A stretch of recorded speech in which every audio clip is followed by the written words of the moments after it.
Nós vamos com a entrevista do dia com a Denise Campos de Toledo. É com vocês. É isso, Luciana. E vamos começar falando aqui com o Rubens Figueiredo, que é cientista político, consultor da Fundação Espaço Democrático, sobre a definição que nós já tivemos. Rodrigo Pacheco venceu, é o novo presidente do Senado, era mais do que esperado.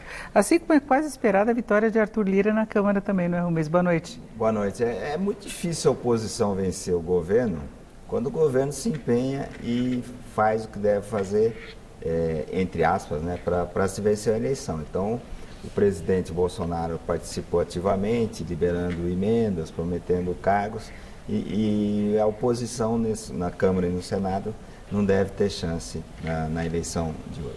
Agora, no caso de Rodrigo Pacheco, o que chama a atenção é que ele era apoiado por Bolsonaro, mas é apoiado também por partidos de oposição, inclusive o PT, né, que seria o antagonista nesse processo todo, né? Como é que fica a convergência, como é que fica a discussão de pautas? É difícil para a opinião pública entender esse tipo de acordo.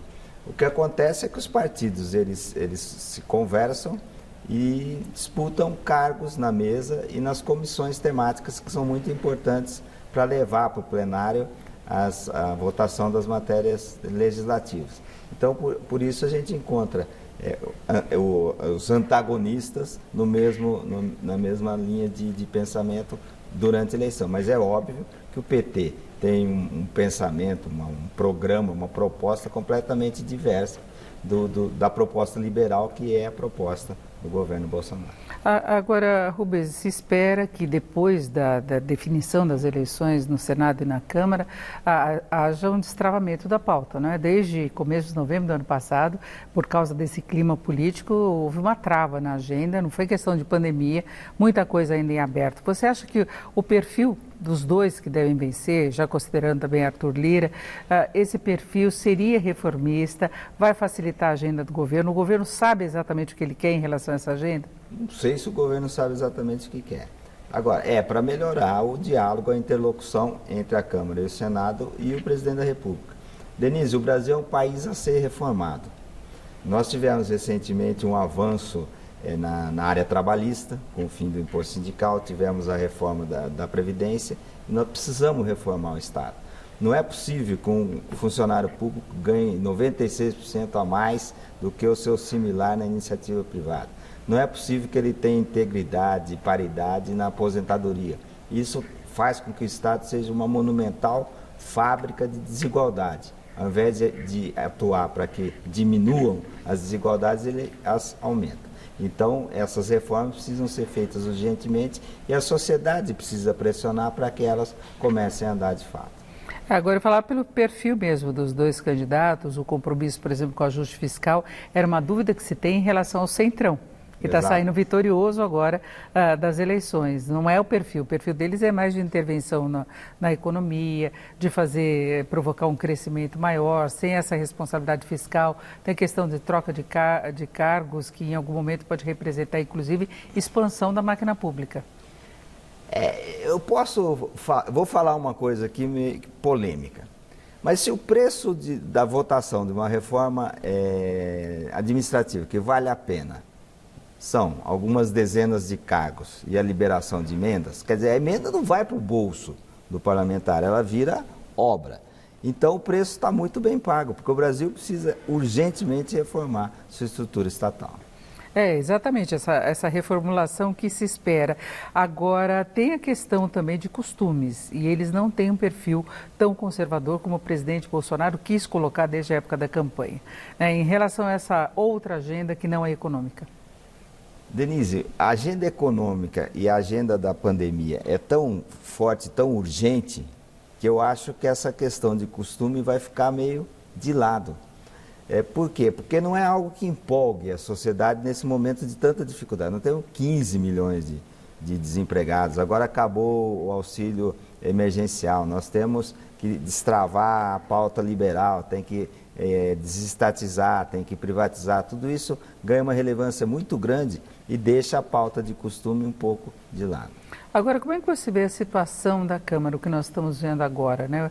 Essa debandada dos partidos que estavam apoiando Baleia Rossi, indicado por Rodrigo Maia, que é o atual presidente, né, que deixa de ser agora presidente da Câmara, e se imaginava que ele tivesse muita força política, tanto que foram muitos partidos apoiando Baleia Rossi em princípio. O que aconteceu? Foi essa negociação de emendas? Foi a posição mais clara do governo? Eu acho que foram dois os grandes motivos. O primeiro é que o Baleia Rossi tentou, quer dizer, o Rodrigo Maia tentou ser candidato e foi o Supremo que barrou. Isso, obviamente, não é uma atitude que ganha a simpatia dos seus pares. Ele já tinha ficado 5 anos na presidência. Mas o Alcolumbre também queria. Também queria, da Câmara.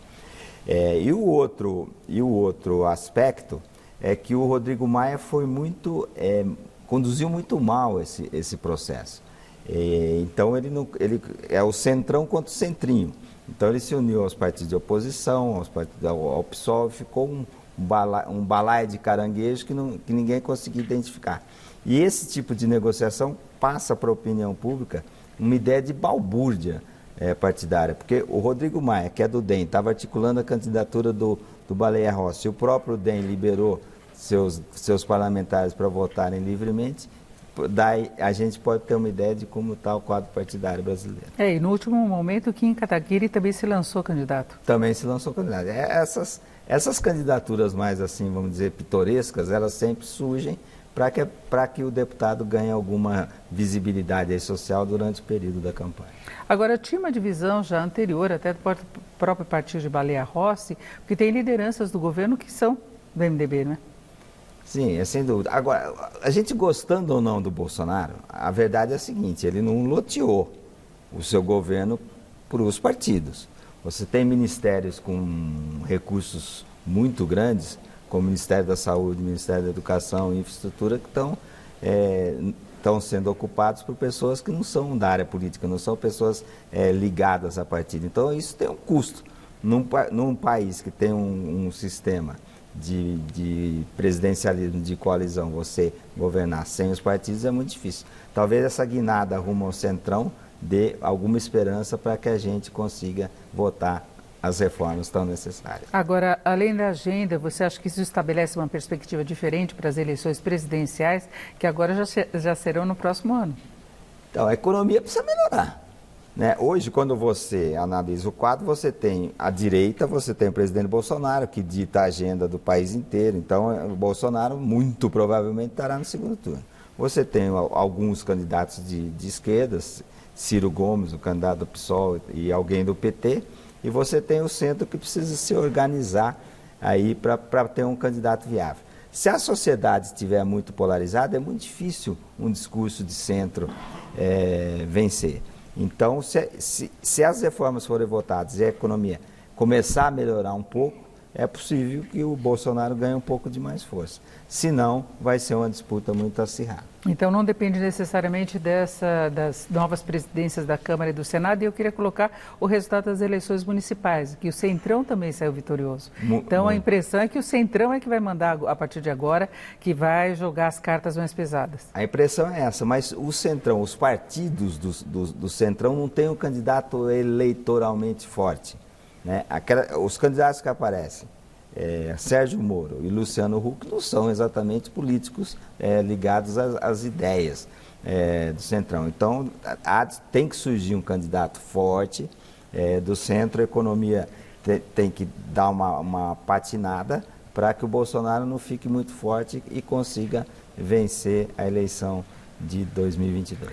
Na verdade, a gente vê que esses nomes que você citou e a oposição em geral continuam muito desarticulados, né? Eles não conseguem estabelecer uma proposta, uma união, uma identidade que possa fazer frente a uma reeleição do Bolsonaro. O Brasil chegou num ponto que houve, 2 meses atrás, uma articulação entre Sérgio Moro, que não tem partido, não é político, e Luciano Huck, que não tem partido, não é político, para estabelecer um candidato do centro. É esse o quadro partidário que a gente tem, é essa falta de liderança que tem a força política e eleitoral que precisa ser encontrado. Pelas eleições a gente vê que o PT tem chances muito pequenas, pode até ter um apoio muito grande ainda junto à população quando aparecem os números, mas não a ponto de chegar a concorrer mesmo. E a esquerda mais tradicional também não. Também não, é muito difícil. Você tem o PDT trabalhando com o PSB, é um bloco interessante. Você tem a possível candidatura do Ciro Gomes, que ficou em terceiro lugar na eleição de 2018. Ele fala bem, ele tem que num país com dificuldade econômica pode ser que esse discurso tenha ressonância no eleitorado. O que pode determinar então é a capacidade ou não de reação da economia a partir de agora. A partir de agora. A economia sempre é um aspecto muito importante para o eleitor que vota retrospectivamente. Quer dizer, se o governo foi bom e ele conseguiu melhorar de vida, ele vota naquilo que está dando certo. Olha como o Lula conseguiu indicar e eleger a Dilma com uma certa facilidade no primeiro mandato. Então, quando a vida das pessoas melhora, as pessoas consomem mais e vê esperança no futuro, elas acreditam que aquele candidato possa melhorar as suas condições. Conversei aqui com o Rubens Figueiredo, que é cientista político e consultor da Fundação Espaço Democrático. Rubens, obrigada. Eu que agradeço, obrigado. Luciana.